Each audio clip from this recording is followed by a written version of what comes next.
Hello, everybody. Welcome to episode 5 of the Young Guns podcast, and it's lovely to have you guys here. So, coming up today, we have got a look at Arsenal versus Olympiacos and the Europa League draw, the Arsenal versus West Ham game, and the upcoming international break. Yeah, so without further ado, how are you doing, Chesman? I'm okay. It's been a rough few days for the Arsenal, but I'm okay otherwise. I think the fact that we're in the next round of the Europa League makes things a little easier, and the fight that we showed in that second half on Sunday just again makes things a little easier. How are you doing? Um, I would be lying if I said I'm not a little bit worried. um, but the general feeling is I'm alright. I'm good. I'm good. Yeah. It's alright. Now I think there's this general feeling of optimism around Arsenal at the moment, which Definitely. is yeah. We'll see how things go. And ladies and gents, back by popular demand today, we have Butsolo, Popular also known as demand. BT. Yeah, he's quite popular. I've got quite a lot of messages about him. Oh, lovely. Butsolo, how are you doing, my Hey, man? I'm all good, man. I'm good. I'm happy to be back. Come on, I'm happy. I'm You happy. feeling good after Arsenal's last a rough few days for the Gunners? Yeah. It's been. I'm kind of mixed. Been a mixed few days, but yeah, we'll get into it. But I mean, we move on. Okay, first things first, Arsenal versus Olympiacos. A 1-0 win to Olympiacos. Before we get into the draw, let's first get your thoughts, both of your thoughts on that game. Yasin, you want to kick us off? What were your thoughts of the game? It was a disappointing game. Yeah. That's the initial thought. It was disappointing. I would have loved to progress to the next round on a win, to get the confidence up, to get the ball rolling with the guys feeling good. Going through with a loss, it never feels right to progress to the next round with a loss. But that's how the game works. And I can definitely say I'm happy that the boys held on, Yeah. and we were able to go through. So generally, all around, there's a feeling of well done, but watch out. Yeah. Watch out. But so, are you feeling the same? I think a lot of Gunners after Olympiacos scored the Yeah, first goal were like, oh, flip. Like, yeah. could a comeback be on the cards here? What were your thoughts during the game? Like literally, yeah. It was very mixed. Like even the chance they had from just the goalkeeper launching it, almost scored in the like early minutes, like or late in the game. But it is what it is. It's typical Arsenal, but I really feel like I'm just happy to be through. To be honest, like genuinely, I'm just happy to be through. But it's kind of worries me because if the mentality is of like, oh, we were through, you could see they were very not interested in the game, which Yeah. kind of worries me. Say like we get into the final, now we're all happy that we're in the final. We're just happy to be there. We might like get complacent. Yeah. But I'm happy to be through. That's all we need. This is the bread and butter right now. No matter how we win it, I don't care. We just have to win it. I am with you. It's our way back into the Champions League, eh? And look, I feel like we need to go all out in this competition. Are you guys happy with the draw? Slavia Prague, BT. Oi, listen. When I was watching the draw and I saw Slavia Prague, I'm like, good. That is brilliant. Like this is what we needed as well. Even in the route in the semi-finals, either Dynamo Zagreb that knocked out Tottenham, come on, and or Villarreal of Unai Emery, which will be a very interesting contest for me. I'm keeping level-headed. I'm gonna respect the opposition, but I definitely surely we should beat them. This is the easiest competition they have throughout the knockout stages. So I think we'll get through that. It's all on for me the semi-final Villarreal. It won't be an easy game, but the route looks promising. It looks promising. If we just stick to our guns and we play our football, we can do something. Definitely. Yeah, seems always confident. So I'm interested to hear your thoughts as well. I think we are gonna beat them 3-0 on both legs. We are gonna have an aggregate score of 6-0. We are gonna destroy them. Yeah. I Let's have to go in with go. that confidence. I have to. Because yeah, like Jason said, this is all we got. We've got to throw all our eggs into this basket. It is our route back into the Champions League, and it'll be a European trophy for Arsenal finally after so long. Yeah. Um, Yeah. I'm a firm believer that we can do it. Definitely. Yeah, I'm with you. I look at like BT said. I think that we've gotten the easy out of the route to the final. I think we've got the easiest one. I think we'll beat Slavia Prague, and I think we'll beat either Villarreal or the Tottenham Slayers, Dinamo Zagreb. I think we'll beat all of them. We're definitely going to the final, where I think we're going to face Granada before we before, I before didn't winning see the that Champions coming. League. Yeah. No, it's just a subtle jibe at the Yeah, okay, United yeah, fans. yeah, Yeah, yeah. I mean, yeah, it could be. yeah, You never know. yeah, it Ah, could be. it could be. Yeah, Yeah, but I don't know. I do think this is our best chance at winning it. And Mm. interesting fact I saw yesterday, since Mikel Arteta took over at Arsenal, we haven't lost to a team who has the United name in their team name. So Slavia Prague means United in whatever language I speak in Czech. So I was like, look, man, we're definitely going through to that semi-final at least, and then we're beating either United or Granada in that Europa League final. Yeah, Yo, look, I'm Excited. really looking good. Yeah. I'm yeah. excited because it would be very epic because my uncle is a Manchester United supporter, so it would be a nice family rivalry going on there as well. So I'm excited for the final. PT, any United fans in your family? Oh, listen, no United fans, my friend, but I've got a lot of United fans. So if we lose, oh, I'm getting it. I've already got it from the Chelsea fans. It was horrible, especially the manner of the defeat. So yeah, this you just gotta win. There's no other way. Yeah. Just have to. But yeah, I Yeah, believe. I believe. I live with a few United fans, and Oh, I was just saying now before the show started that we need to prepare for a loss in that final. I was just like, we'll see, we'll see. we'll see. Mm. We'll But see. yeah, We'll see. I'm confident that we can win this Europa League, and like we said it the last time BT was on, finally have a massive trophy for BT to celebrate, Yeah. and not just the FA Cup. Yeah. So Sunday, Yasin, do you want to take us to Sunday's game? Oh gosh. You know, I didn't have the opportunity to watch the first half of the game because I was away, but I was following on my phone. And to just look and see 3-0, it's instantly depressing. Your automatic thought is just what has happened? What is going on? And Yeah. I was desperate to buy some data to get watching on my TCV Now app, and I got on and I was watching. And what I saw was a very inspiring comeback actually. And I think it was important, very important for us to show that fight and for us to get those. Now that I think about it, we scored one goal out of a 6-goal match, which is a little bit worrying, but it was important for us to get that comeback.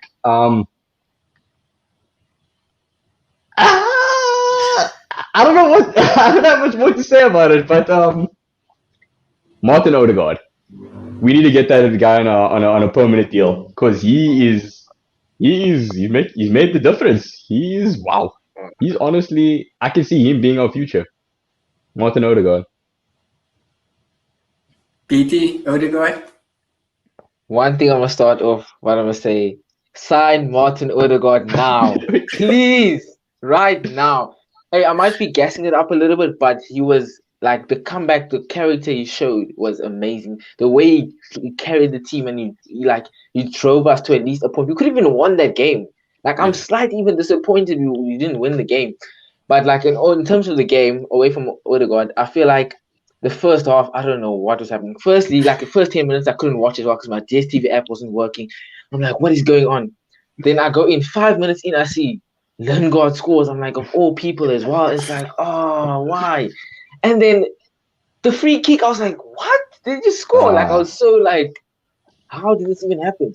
And I was like, we actually gonna. I felt like it brought me back to those days of Arsene Wenger days where we just like concede two in the first 20 and it's gonna be a long day, 3, 4, 5, and then it just keeps on going. So I was like, please, we can't do this. But for me, I'm not really like proud of the team for the comeback.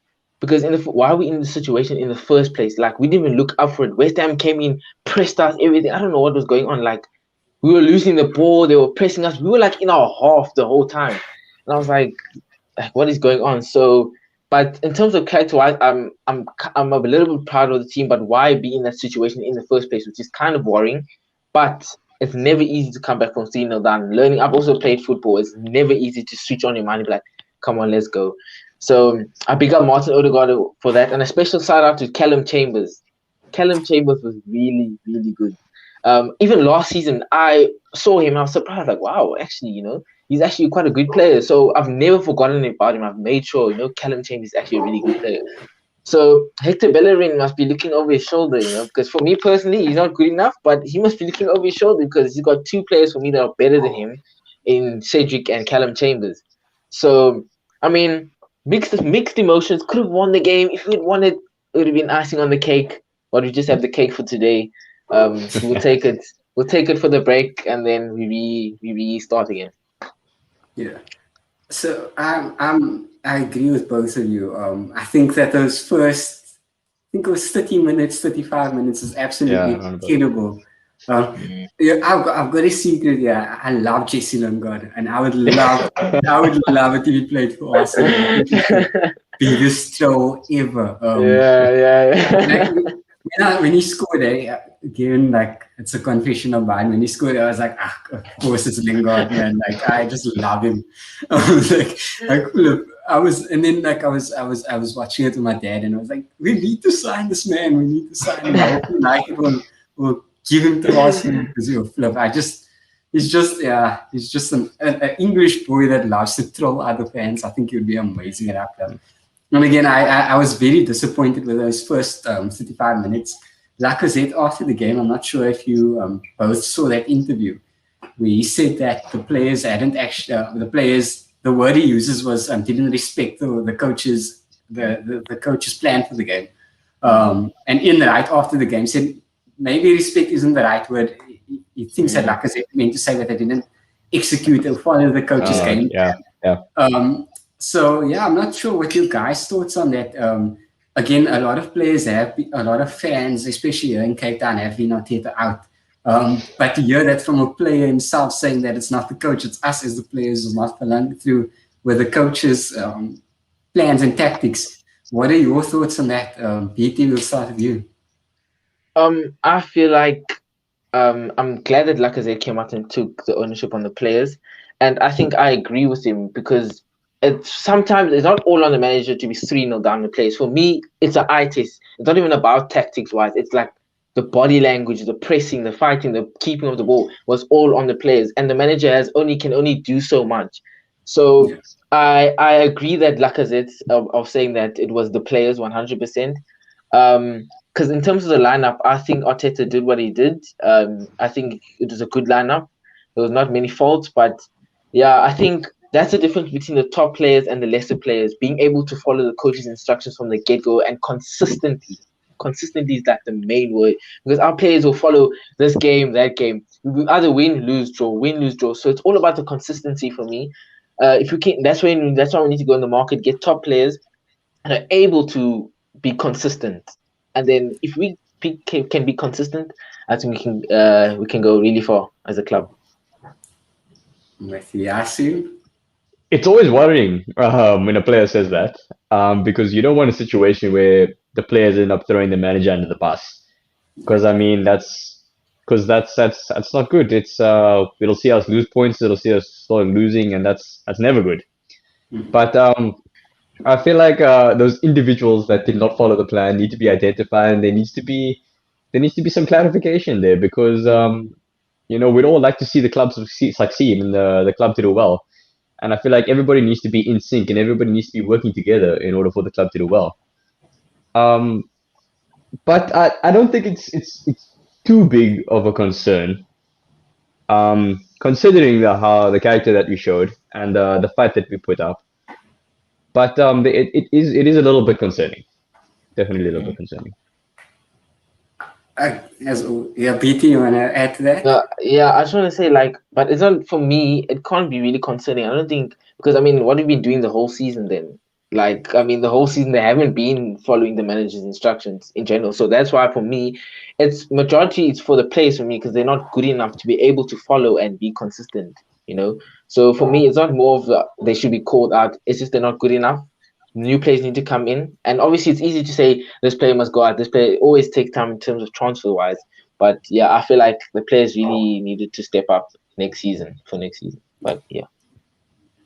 I'm not sure if you guys saw last night we had Mark Brindle, the Arsenal Supporters Liaison Club, who actually works for Arsenal on the Lamorghese show. I think I'm The butchering Lamborghini. that.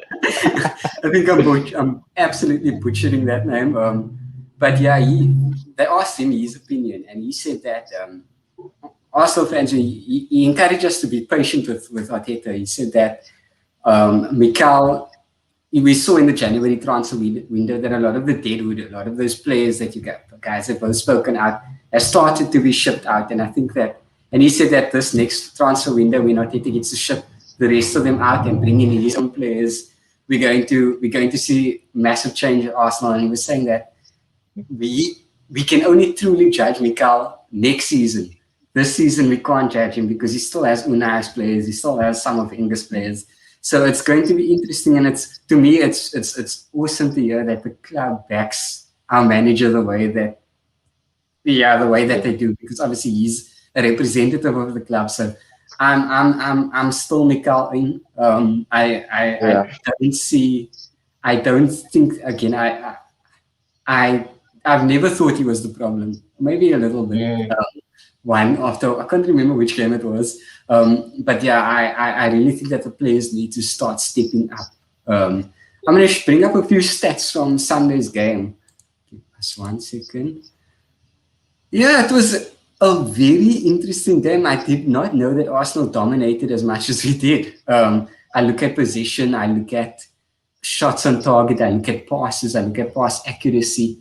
I just feel like we completely dominated that game, and maybe the scoreline was a bit flattering to West Ham. I'm not sure what your guys' thoughts are on that. Yasin, do you want I, to go first? no, wow, I didn't expect the stats to look like that. Honestly, Yeah, I expected to see a bit more West Ham's favor, but looking at the stats, we could have definitely won it. We could have having the lion's share of possession, having more shots, less fouls. It looked like we could have won it. yeah. I was surprised. PT? In terms of for me in general, like stats can also be deceiving at certain times. Okay. So it's not always true because if you take a shot and it counts as a shot, or even on target from a long ranger. But in general, but I'm not surprised on the stats because I feel like our second half was way better than their first half. Because in our second half we were totally dominating them attacking wise. We had a bit of iffy moments. The heart is still beating Antonio, quite fast from then. Like, honestly, Antonio, I was like, no, oh, it was amazing. It was shocking. I was like, how did he not score? But I mean, we need that luck. We need the luck. But yeah, I'm not surprised in the stats. Second half was better than the first half. So yeah, I wish you just started like that, but we move on.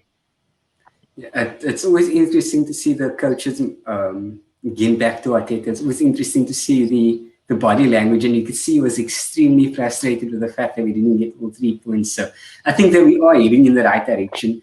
Again, Mark last night he said the one thing about Arsenal is that we've been consistently inconsistent.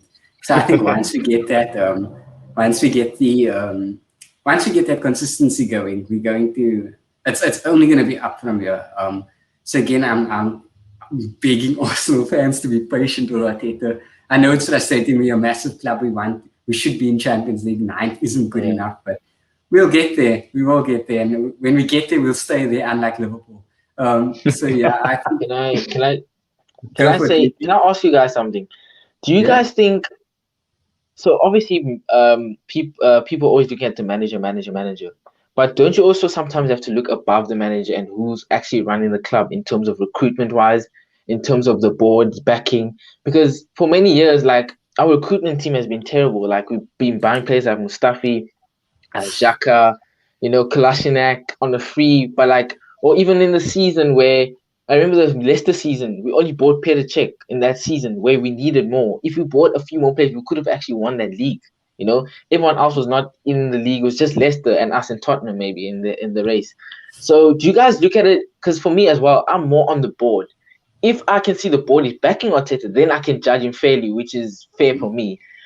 But with people always judging Arteta, I just find it hard. I always look at the board and the recruitment because even an example of Leicester, their recruitment, they lost Mahrez, they lost some top players, and their recruitment team bought like some centre backs like Soyuncu from Freiburg in Germany. They bought Ricardo Pereira from Portugal, like and Under from Roma. Like their recruitment and Tielemans, I mentioned, like their recruitment has been really good in terms of replacing players, where Arsenal have been lacking that. So do you guys look at it on the board or more on Arteta? Personally, I look at Yassine.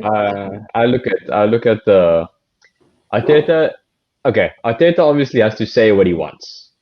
Okay, Yeah. like that's I feel like that's the manager's responsibility to pick the player and to say I want to sign this player, I want to sign that player.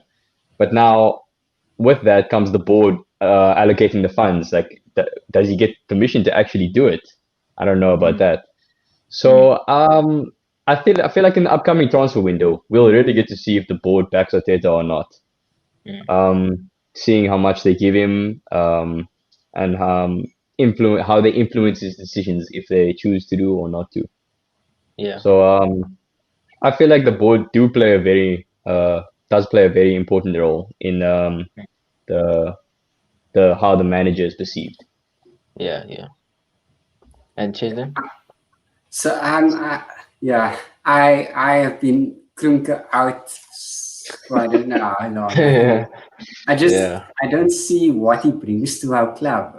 Yeah. He's not investing any money into the club. So like I really hope that he will back Arteta come the next transfer window, and like Yasin says, give Arteta what he wants, do what Arteta wants, because Arteta's the visionary of the club. He's the one who sees what needs to, where the club needs to go. He sees exactly which piece of the chessboard needs to be moved this way. And if our owners don't back him, then it's useless. Then it's really useless. And that's what I keep telling other Arsenal supporters. I'm like, we can get Max Allegri in, we could get Pep Guardiola in, and he will still be in the same position because we don't have a board that backs the manager. So yeah, I fully back Arteta. One manager I didn't back was Unai Emery. But yeah, that's a story for another. Yeah. Yeah, that's You've done hard. You've done, yeah, but it is what it is. What evening? No, that's not like fun. Yeah, good evening. Yeah. Good night. We don't have much more time again, believe it or not. The time has absolutely flown by. Let's talk about international fixtures. So Arsenal only play again next Saturday and against Liverpool. So yeah, we have a bit of a break from Arsenal. But our lives don't get any easier because now we have to watch Bafana play. So I'm going to bring up Bafana's international fixtures. So on the 25th, on Thursday, they play Ghana, and then on the 28th of March to play Sudan, either South or North or just Sudan. I'm not too sure. Yeah, don't quote me on that one, as Peter says. Let me give you a bit of context for the AFCON qualifying log. So currently, Bafana sitting second. We are 3 points behind Ghana. If we were to beat both Ghana and Sudan, we should qualify for AFCON. I don't watch much international football. I'll be honest. I'll confess that. PT, what are your thoughts? I know you follow Bafana quite a bit. Yeah, for me, I think Bafana always qualify for the AFCON. They've always, even last AFCON, they did really well, getting to the quarterfinals, knocking out even Egypt. The big favorites for it was a big result there. But in terms of Bafana, I think a good squad, got players playing in Europe, got players playing here that are really good. So I think as a group of players, we've got really good players, but I feel like Bafana never reached that full potential. Because like it's all good qualifying for AFCON, but the one we want is the World Cup, you know. Yeah. So it's really the one every year. Like we've been not every year, but every time we've been wanting them to qualify, and it's just like so frustrating. But yeah, I think it will be a tough game against Ghana. Ghana, a very good team. good established African side over the years. But I think Sudan not the best, but I think we'll get that. We'll get over that hurdle. But it's all on Ghana for me. Yasin, your 2 cents, if you have 2 cents. Confess as well, I don't watch much international football. Normally, I just end up watching the highlights if I see an interesting scoreline pop up on my Instagram feed. But it's always good to see your home country do well. And yeah, following on what BT said, I think Bafana can do it. Ghana will be without a number of their players due to COVID traveling restrictions. So I know Thomas Partey won't be there, which is good for all of them because there's no chance of him getting injured or getting COVID or having to quarantine or anything. So that's good. I'm happy that he's staying there in London. Um, so hopefully Bafana will take down Ghana and then take down Sudan as well. And I'm hoping to see them in the World Cup lifting that trophy sometime soon. That would be an absolute dream. You actually made me smile from ear to ear now. Just the thought of that. So yeah, I'm again. I don't watch much football, but the last few games that Bafana did play, we played quite well. I remember that Egypt game. After that game, I said that Mo Salah is nothing compared to our Bafana squad. We kept him quiet that the whole game, and then flip. It was an amazing game. So I am hopeful. I think Bafana always pulled something out of the hat when we least expect them to. So if we can beat Ghana on Thursday, which is Yaasin's birthday, it's a birthday present. Hey. So yeah, if we can beat them on Thursday, then why not? Why not qualify first from the group? That would be amazing. Playing AFCON. I'm not sure because I know it's World Cup next year. Is this AFCON qualifiers also the World Cup qualifiers, or when do we play World Cup qualifiers? No, I think these are AFCON qualifiers, is it? Wait, yeah, I think these are AFCON qualifiers. I think World Cup is later. Qualifiers is a bit later. Okay. Not, but I think so. Oh, yeah. Okay.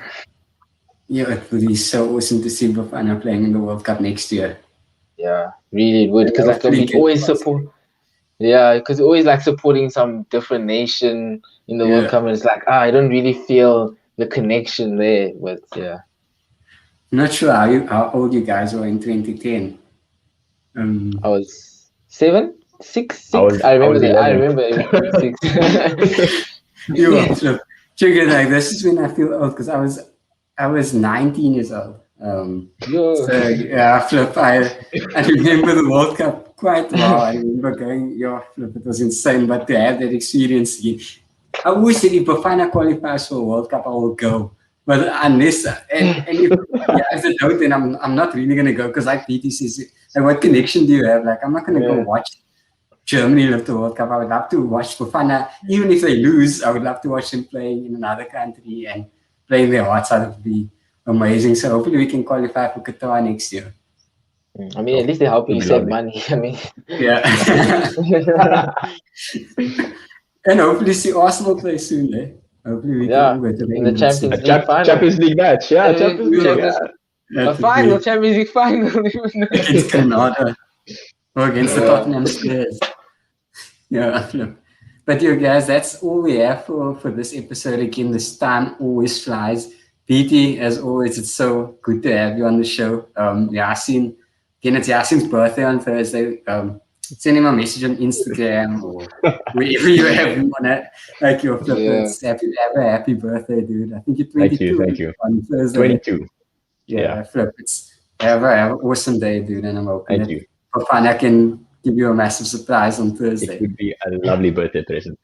And then as always, don't forget to like, subscribe, and please share. If you'd like to be on the show, as always, you're welcome to DM us on Facebook, Instagram, Twitter. We'd love to have you on. And as always, up you Gunners. Here we go. Let's go.